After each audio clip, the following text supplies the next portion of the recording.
Steve Politi from NJ Advanced Media, and welcome back to the Rutgers Rant. We have plenty to rant about this week.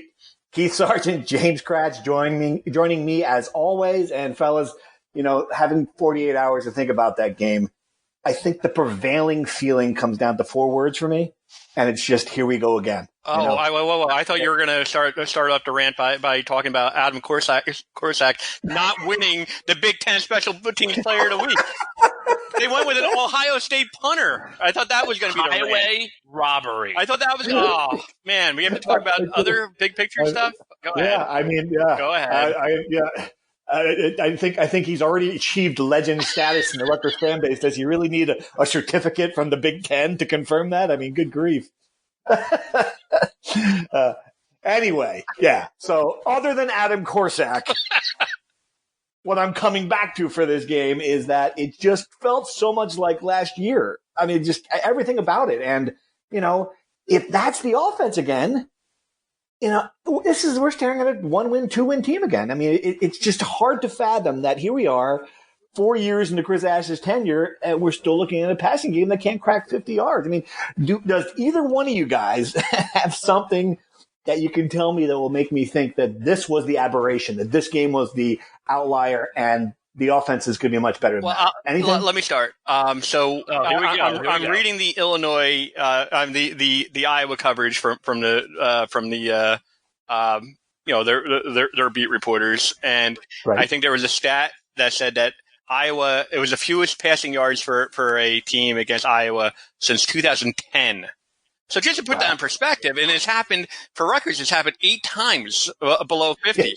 In the Chris Ash era. I mean, this is just not normal. I mean, it's just not normal to have a anemic pass offense. It just doesn't happen. Kratz, can you give me a reason to hope? No, I think UMass is going to prove to be the aberration. Yeah. I mean, here's the thing, guys. Like, I'm at this point now. Like, I know I don't carry as much Rutgers baggage as the two of you, but now this is my 14th game on the beat. They're now 1-2 and 12. It's you. It's not me. It's me. I mean, look, actually 3-13, 2-12. So that's 5-25, dating back to the fall of 2017 for me covering football teams. No, so. Yeah. What we saw on Saturday was a situation early in the game where the defense played pretty well. Korsak was tremendous as a punter. Rutgers just has to score one time, and it's a competitive game. Yep. Even if they had scored right before the half, down 17-0, they're getting the ball to start the second half. You're thinking, okay, you score double score here, you get to win a touchdown, and they can't do anything. It's just amazing. Yeah. I mean, that's the whole thing. And if that's going to be the season, if that's going to be the way this offense, well, then it's over. That's it. You're not going to beat a team you're going to beat Boston College. And that's kind of where we're at now. When you think about, and I wrote this as my column, and no one disagreed with me. It tells you that all you need to know about where it's at, but that this game is sort of the fork in the road for Chris Ash. I mean, if he can find a way to beat Boston College, then everyone will recalibrate and say, okay, this season, there's something that happened this season. Something good might happen here that will be different from, the previous 3. But if he doesn't, you're staring into just a long, dark tunnel. I mean, Sarge, I want to just be consistent because we talked about at the beginning of the year where we said, the Boston College would be the biggest game. I still will say October with Maryland, Indiana, Minnesota, Liberty, and then Illinois. I think by November 2nd, we'll know where this team stands. I know, everyone wants to live in the moment, and it will be a bad sign, no question, if they lose to Boston College. You could probably make a reasonable expectation that this team's not very good, but, significant improvement is going to depend on them moving up in the Big Ten standings. It's kind of what Rutgers basketball did in year 3. They went from 14th to 10th. That's kind of what Rutgers football needs to do. They need to get out of the Big Ten cellar. The only way to do that is by beating Maryland, by beating Indiana, by beating Illinois. That's the only way to climb out of it. To me, that's going to be where the season is defined. Again, I'm not trying to take anything away from the Boston College game. It's a big game from recruiting, big game perception-wise. It'll tell us where this team is at. But I'm not going to say that it's the biggest game. It's across where really. But if you're wait a minute, if you're Tim Russert, if you're sitting there with the whiteboard, right, on election night, writing down the path to success, and you cross out Boston College, it's a non-conference game, Steve. But we're great. Okay, but we don't. I mean, it's still a big game. It's a big win against but again, what if they lose that game? What if they lose that game? They lose Michigan. They're 1-3, and then all of a sudden beat Maryland. They beat Indiana. And I'm not saying that. Wow. Look, perception sometimes becomes reality. I get it, but they still significant improvement is going to be defined by climbing out of the Big Ten cellar. By winning a couple of those games in October. That's where significant improvement to me is going to be defined. What if I'll go the opposite way? What if they beat Boston College? They're standing at 2-1, and then all of a sudden they crap the bed in October and they lose to Maryland, they lose to Indiana. People won't give a crap about Boston College, right? Entirely, but at least you get there. I mean, right? Craig, you agree with me on this, or am I? No, I agree with you because I think if you lose, like if you beat Boston College, right? No matter what happens at Michigan, and I have a feeling that this Michigan offense is going to sputter, and then they're going to put it all together against the Scarlet Knights right. At the end of September. That's when they'll get well. If you beat Boston College, that means that no matter what happens at Michigan, as long as it's not 78-0, people are going to be excited. They're going to show up for Maryland. Then you go to Indiana. Then they're going to be excited for homecoming. Liberty. I know I predicted Liberty to win all offseason. They've looked really poor on offense. Now, it might help that their coach isn't like in a dental chair in a press box at some point, but I'm not so sure that Liberty is confident. That might be a easier game for Rutgers than I thought going into it. But no, I understand what you're saying, Sarge. I just think that if they lose to Boston College, we know they're going to lose to Michigan. And I just do not see how that 1-3 team with a bad loss at Iowa, with probably a bad loss at Michigan, with a home loss to BC, kind of, in hindsight, not as spectacular and sharp a win over UMass as people were acting like. How is that team then going to turn it on and beat a top 25 team in Maryland, which is what they are, although I didn't have them on my ballot, an Indiana team that looks really good with a young quarterback, a Minnesota team that has been kind of shaky at the beginning of the year, but they've got a lot of talent. They've got a great defensive line, and they've got Rutgers, Minneapolis division. All those guys are going to want to make a statement. So I just think, like, if you lose to Boston College, it's not over, and you still could right the ship. But it's very difficult to right the ship, and it's very close to this snowballing out of control, which is the way it happened last year. Right. And it's funny you mentioned now Maryland in the top 25. I think Ash has a scoreboard problem too. Not forget his own team. If you're a fan and you're sitting there and you're watching the other action, you can't possibly keep it on. You keep the BTN. You can't watch this one, Rutgers, Iowa. You flip over and you see Maryland scoring 63 points in Syracuse. You watch double overtime Army at the Big House. I mean, all of this stuff is just more evidence that just makes it.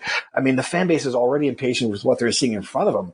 I mean, Sarge, you're looking around the country, it's not this is year 4. It's not impossible to win games when you're not the same level of program as the other. That's a bigger point. And I think you wrote it in your column where, just once from a Rutgers fan perspective, can you pull off an upset? I mean, that happened. That happened in a not so distant past.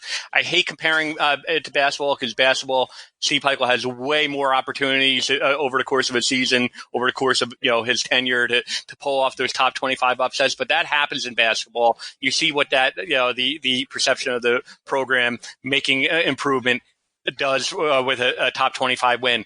The fact that Illinois, Iowa, we said it all along. If you just look at recruiting rankings, which everyone does, look at the talent level of that program. They have been consistently toward the middle of the pack or toward the bottom of the pack, just based on recruiting. For the last 8-9 years, basically. This was not an Iowa program. Of course, they were better in the trenches, and that's how a lot of football games are won. But they didn't scare anyone, from an athletic standpoint. And Rutgers made them look like the four horsemen Notre Dame team. It was ugly. I wrote it the other day. Now 6 Big Ten teams have shut out Rutgers, since Chris Ash took over. 6 teams. So, Iowa joined the list. Amazing. But here's the issue, though. Michigan is going to out-athlete Rutgers. Honestly, Maryland's going to do it, too, will. Especially on offensive skill position. We saw those guys last year, okay? Indiana, they're not going to, intimidate Rutgers with their recruiting stars or their athletes, but remember last year that defense played that soft coverage, and Peyton Ramsey shredded them. Now they've got the kid Penix, who's even better than Peyton Ramsey. Minnesota, they've got better athletes than Rutgers. PJ Fleck is recruited extremely well. Okay, Liberty, fine, whatever. Then Illinois, Lovey's been recruiting well. They had a pretty good win, not a great win on the road at UConn, but that showed that I think that's last year. They probably roll over and lose at UConn.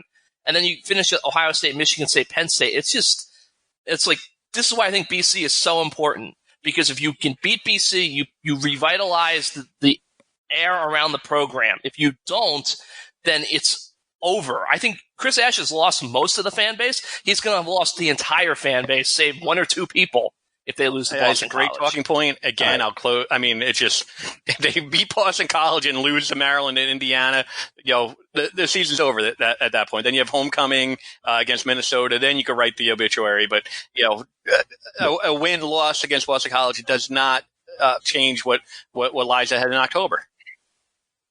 I think where we agree is that they're going to have to beat 3 or 4 teams that they're not looking like they can beat at this point. All right. Let's talk quarterback really quick. Obviously, neither quarterback played well in Iowa, but losing McLane-Carter at halftime to a concussion, and we'll talk about how we learned about that in a minute as well, certainly changed the whole arc, I think, of what they were trying to do offensively. Artur-Sitkowski came in and struggled as well. Who's going to – I mean, what is your sense? I mean, if concussion is something you don't screw around with, but they have the extra week – I mean, Sarge, who's starting this week? The great unknown with head injuries and teams, and rightly so, are more cautious than ever. So hard to speculate. Push up to shove. My gut tells me McLane-Carter, but because I think they're more confident in him.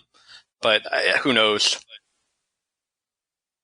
Yeah, I mean, do you see that as well, Cratch? And is there? I mean, I guess I should have asked it this way: is there another option? I mean, can they throw Johnny Langan out there, or is there anything else that they can do, or is it going to be one of those two guys? Well, I would agree with Sarge. I think if Carter's healthy, he's the starter.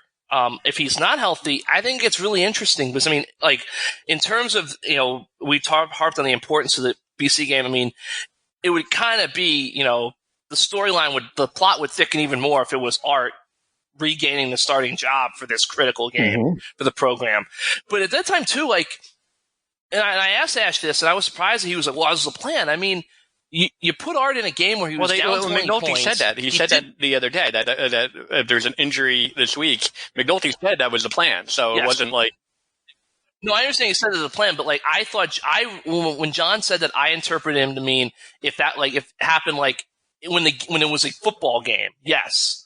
But when you're down 20 points at Iowa, you burn one game of Art already, and if Art has to start against BC because Carter's injured, then you burn 2 of the games.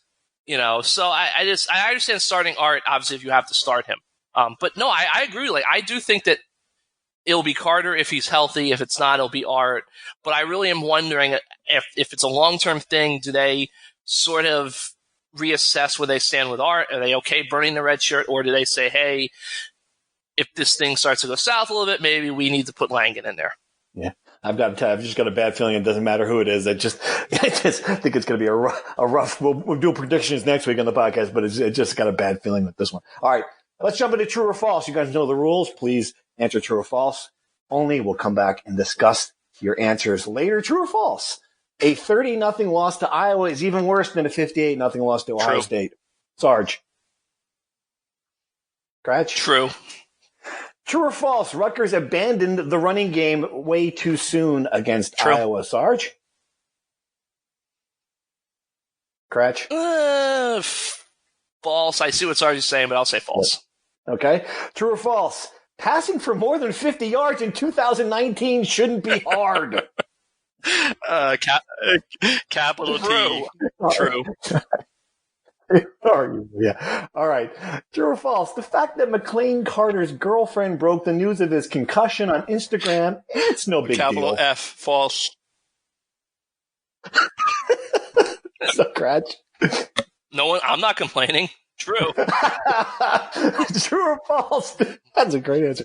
Don't overreact to the secondary's problem. It's still the strength of this team. True or false, Cratch? You go first this time. False. Sorry. False.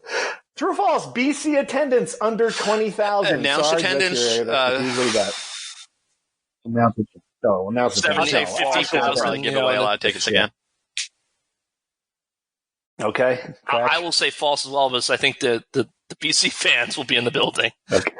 True or false? Ditch the whole thing and run the triple options. Cratch, you go first. True. I would say false, but I don't want Cratch hating me the rest of the year, so let me say true. I know. It's gonna be another 3 hours about hearing them. Okay. True or false? Australia's greatest export is punting. True. Yeah, I'll say true. Hopefully we don't have a trade war with the Australians. And exactly, what will happen then if we limit the number of people from Australia who can come to the country? Okay, true or false? Iowa is a top 3 Big Ten destination for fans. True. All right, good stuff. Well, this was fun. Let's go right to the one that is still. It still just blows my mind. So, all right. So, a lot of fans. We go back and forth whether or not Chris Ash, could or should reveal that this was a concussion injury after the game. I understand what people are saying. It's hard to do that right after the game. I do think, though, if you're in the concussion protocol, you can say, hey, McLane-Carter suffered a concussion. We do not have any more information on it or something, or was tested for concussion, something. Anyway, he did not say that. He was very terse during his 4 minutes and 17 seconds that he was allowed to speak to the media in Iowa. The news actually broke because Carter McLean's girlfriend took a picture of him lying on the bed with his dog and said concussion. I mean, Sarge, it's just the idea that information gets out like that in the college program. Yeah, it's a problem on several levels. It's not just a Rutgers thing. And I'll give you the Antonio Brown, NFL example of Antonio Brown, posting the details of John Gruden's conversation on his, in that video. So it's a social media thing. Players are it's 2019. It's not just a Rutgers thing, but it's a problem in general. And here's why. Because this is a program, and Chris Ash is not unlike a lot of college football coaches who wants to keep injury information in house. And I happen to disagree, Steve. If he doesn't want to acknowledge that it was a head injury, people have said, well, HIPAA and all the other stuff. Leave that aside. I mean, if he doesn't want to acknowledge that, what the specifics of the injury are, I can't rip him for it. That's fine. That being said, when it's the quarterback's girlfriend posting it on Instagram, it's just a bad look. And this comes on the heels of the start, a potential a tight end who was going to play. His father goes onto an open Facebook forum, reveals that his son is out for the year, talking about Jonathan Lewis.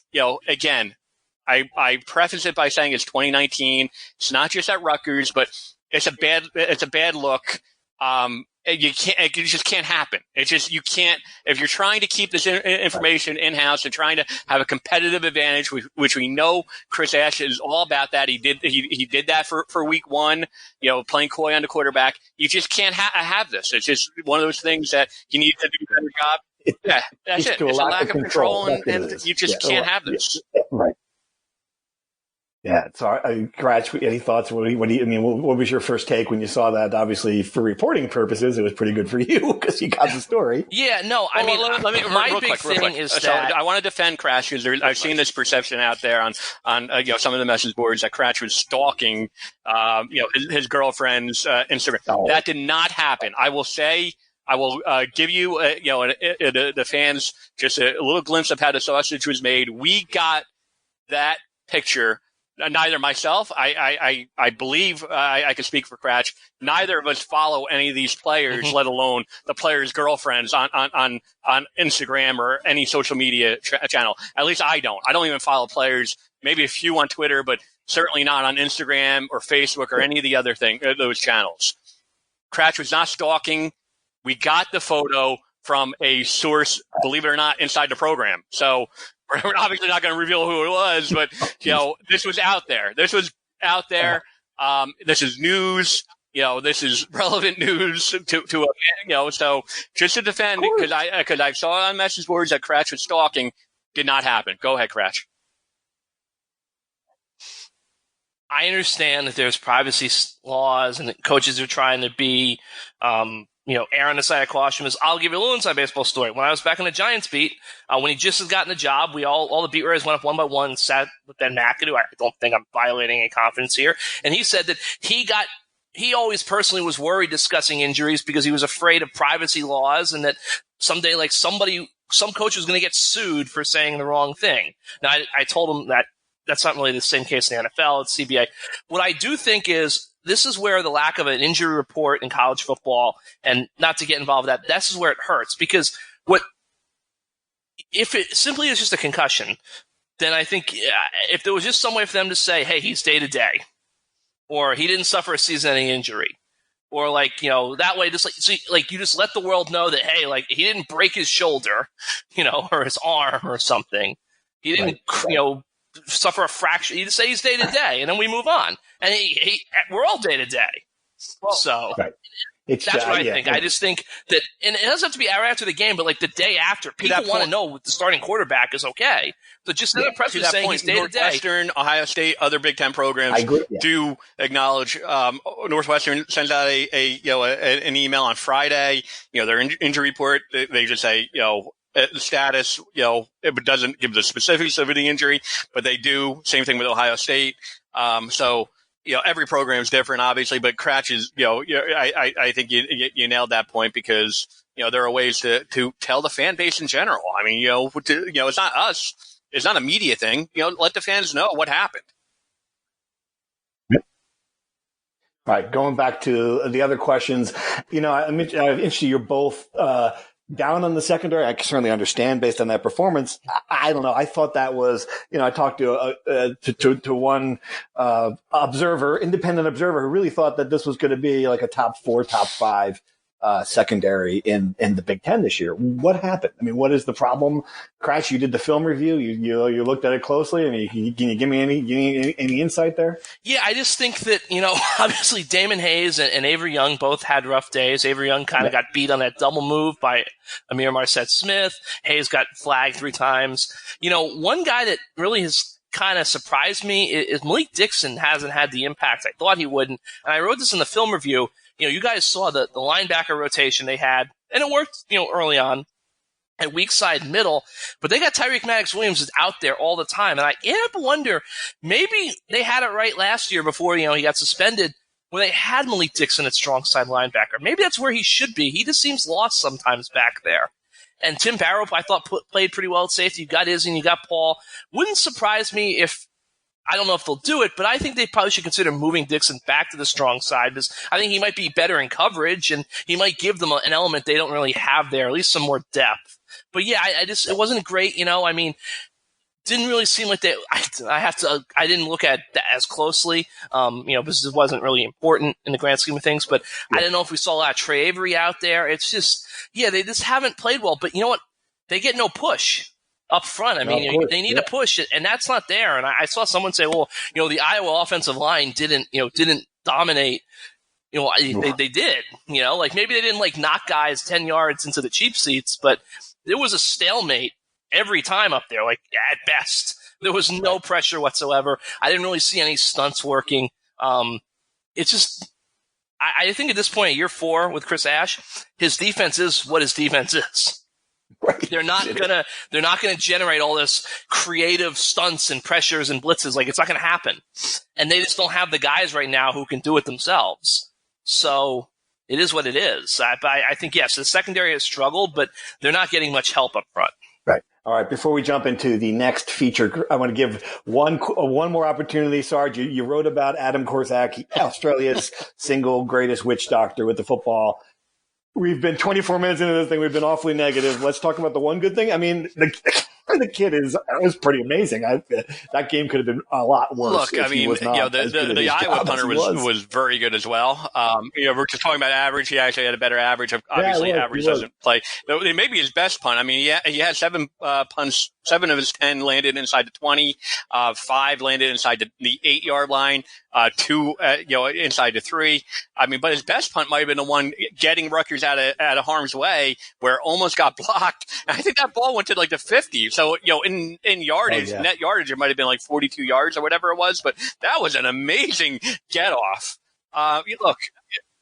Oh yeah.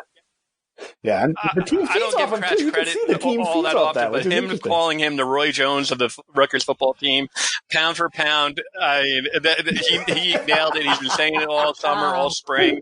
I mean, he's a weapon. Yep. All right, our next feature, bringing it back from last year, road trip, Lou Holtz style road trip. And so you guys, you can imagine, we're the three of us are Jersey people through and through. So we go to these places and we see a lot of things that are similar and a lot of things that are a little different. So we're on this road trip. Just a little background. Sarge has agreed to go on to the Iowa radio show, the pregame show. So we have to leave at the ass crack of dawn for this game, which of course, if you listen to it, I'm not, Sarge is an early guy, get there first. I prefer to get there just a little later. So I'm in a mood already in the car and we're driving along. And I say to Sarge, all right, let's put the pregame show on the radio. Maybe something good can come of this. We can learn about what's going on. We can get some information. So we put it on. It's the biggest AM station in the area in Cedar Rapids. And we're listening to it. And this man comes on and he's talking. He's going, I tried to do the best impersonation I can of it. But he said, well, my problem is my hydrangeas, they're dried up now and the leaves are curling. They're not just falling off. And I'm wondering and it's going on for about a minute and a half. And the three of us are in the car just listening to this, like, is this man talking about plants? What's going on here? And it turned out that we were not listening to the pregame show. We were listening to the Iowa Lawn and Garden Show, which comes on in the mornings before Iowa football. And that led to two things, guys, right? Two things. The one thing was the faint hope that perhaps Sarge was wrong. Which I had a lot to offer on that topic. Right? Let's be honest, I did.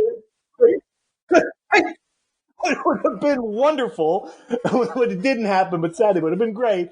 And the second thing, we couldn't, because this is for Kratz, as a Mike Francesa thing, it was just in my head, the idea that what if Mike Francesa was hosting the Iowa Lawn and Garden Show?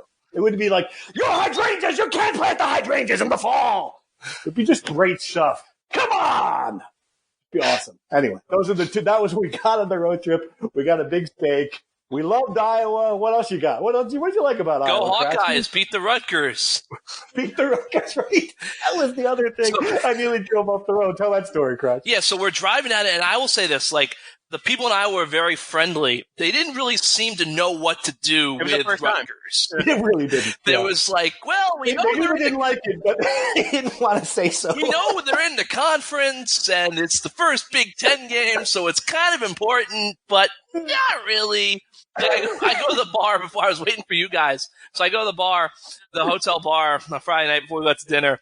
And I get a drink. So what are you? Oh, yeah, I'm here from New Jersey. Oh, what are you here for? Oh, Rutgers. It's like, Rutgers, huh? I'm like, yeah, they're in the Big Ten, And she's like, I was like a sports writer, Star Ledger, NJ.com. She goes, they sent you guys out that far? Oh, I'm like, God. Yeah, we go where the team goes. We're like a roving zoo exhibit for people. It's like the scene in Major League. Like, oh, Cleveland has a baseball team. Yeah, we've got uniforms and everything. It's great. And the coverage. We got the Cedar Rapids paper that morning. It was kind of like, hey, Rutgers. Like, yeah, that was it. Yeah, just a couple Springsteen jokes, couple Sopranos, Bing Bang Boom. Oh, yeah. And then we do, so I meet up with Sarge and we do a tour of the facility. I was Project Text, NJ.com/text. I was writing that. But so we're driving down the interstate to get Sarge's big radio interview. And one of those, like a Holiday Inn, Days Inn on the interstate, it's got one of those big, LED signs. And it flashes like, go Hawkeyes or go Hawks. You can look at my Twitter. I have the right thing there. Escaping me right now. Go Hawkeyes, beat the Rutgers! ! It's awesome. And it was just like, yeah, it's just, hey. Gotta love Gotta love it. All right, Sarge, what do you got? What did you like? We mentioned the fact we did the tour of the facilities, and it's just, another campus. Yeah, that was, you and I toured that, and it was just nice. The trophies and just the way it was laid out. I highly recommend. Rutgers are going to be unveiling it's $100 million facility for basketball, wrestling and gymnastics this week, as a matter of fact. Of course, it's at Livingston. Is not near the football stadium, but there are people who park over there. I highly recommend that Rutgers does that type of thing, opens it up to the public. And if it's as nice as the one in Iowa, then I'm going to be really impressed. It wasn't Taj Mahal, but it was just a really nice facility that, let's be honest, a recruit goes in there. We were talking about the kid from Newark who decommits a week before signing day. And you can imagine a couple of people in the Iowa press box are asking, well, why did he decommit? And, the simple answer is, he went on this visit, saw that, compared it to Rutgers and compared to winning tradition, and he was sold. It's not that hard. There's a reason why they build these facilities. That facility was very impressive, and it's just better than the Hale Center at this point. Right, absolutely. All right, let's dive into the questions from Project Text. As you guys know, we hype it up a lot. We're really enjoying doing it. NJ.com/text. Amir, just for cost of a cup of coffee, you get to listen to us and yell at us on the text. All right, so I threw it open to questions, and I have to say most of them were pretty dark, guys, related to regime changes, and I can't wait. We'll get into some of them. The first one's interesting because I think it relates to what happened, the fact that Rutgers did go on this trip with a charter full of its highest rollers. And the question is, are Rutgers boosters powerful enough, as they are many colleges, to call for a regime change? Sarge, what do you think? So traditionally, no. A little more complicated. They're here, powerful enough. What's your sense of that? They do wield power. However, that being said, the way Rutgers is traditionally operated is the Board of Governors appoints the president. The president hires the AD. The AD is charged with hiring and firing coaches. That's the way it's always been. They can put pressure.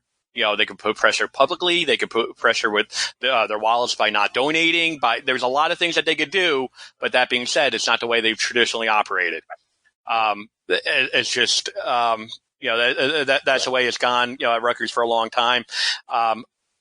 You're right. You are hearing that, there are people who aren't thrilled about, the 30-0 was alarming. The general vibe was a lot of people thought that even if they don't beat Iowa, the days of Rutgers being totally anemic and inept on offense might have been over after the opener against UMass. And I think it impacted a lot of people. I think it was alarming. I think I would say for the donors, the boosters, the general fan base, I get the feeling after talking to people the past few days, I probably could count on my two hands the number of people who still have hope that this can turn the corner. I think this loss to Iowa was really kind of like oh no, this is not going to be different. And at this point, is it ever going to be different if it's not different at year 4? So. Yeah, we're getting a lot of questions also about, and this is why you beat Boston College, because it flips the narrative. People want to know this: if Ash is fired midway through the season, who is named interim coach? John McNulty? ? The fact that we're even talking about that is it speaks to what people are thinking about. Listen, I like John. McNulty? I've dealt with him for a long time. Longer than anyone on this beat. We all love his press conferences. Yeah. I'll say this: the offense has been not any better, since he took over. There could be a lot of issues for it. Yeah. But if you're just talking, to be fair, the offense was a big problem against Iowa. It was a big problem a year ago. I think, look, right. Everyone wants to talk about speculation, and season goes, the way where there had to be a change, come. It's not happening in Maryland. If it was to happen, I would say, again, Illinois, you'd have the bye. And then you would know what happened in October. You'd have homecoming after that. That would be like the natural. If there was to be something to happen, it's college football, folks. They don't fire coaches mid-season. Generally doesn't happen. If it does happen, it would be Pat Hobbs making the change, making the announcement to get ahead of the other schools that are going to be making a change and letting Chris finish out the season with his team. That would be how it generally goes. It's not the NFL where you make a change mid-season to appease whatever and change the locker room, get a new voice. It's just not the way it works. You let the head coach finish out with his team. That would be, generally speaking, the way it goes. Yeah. Do you agree? You agree with that, Cratches? I mean, it just seems so un-Rutgers-like to be that prepared to be able to make a change at that point. But there are some benefits. I mean, getting ahead of the narrative, having those home games. What do you think? I agree with Sarge. I mean, that's how it's done. And I think until they play the BC game and maybe they play a couple of those games in October, it's premature to discuss. But what I am kind of fascinated about is, let's say they lose to BC. I think all three of us are in agreement they're going to lose to BC. Then they're going to lose to Michigan. They're going to be 1-3. I tend to think they're going to lose to Maryland just because I think Maryland's going to be able to out-athlete them on offense. And I don't know if I don't think Rutgers can score 38. I don't think Rutgers could go win 45-42 like they'd have in the past against Maryland. So now you're 1-4. You still got to play Ohio State. You still got to play Penn State. You still got to play Michigan State. You still got some tough, Indiana, Illinois. Illinois, it's a Big Ten road game. Minnesota. It's like you got 4 home games left in your final 6 games. Yeah. You have 4 home games, I think, after October 15th, midpoint of October. What are those crowds going to look like? And I understand that maybe I'm not even talking about from a financial standpoint because they know that the season ticket base has plummeted. They no get one's all that. coming that's out already for John McNulty. No one's coming out for Andy Boo. No one's coming out for Noah Joseph. Whoever they make the change at that point. No one. You're talking about a 1-4, 1-5 program at that point. No one is not changing anything. They are resigned to the fact that the attendance has plummeted, and it is what it is, and the only thing that's going to change it is winning. And no one's coming out all of a sudden in droves. John McNulty.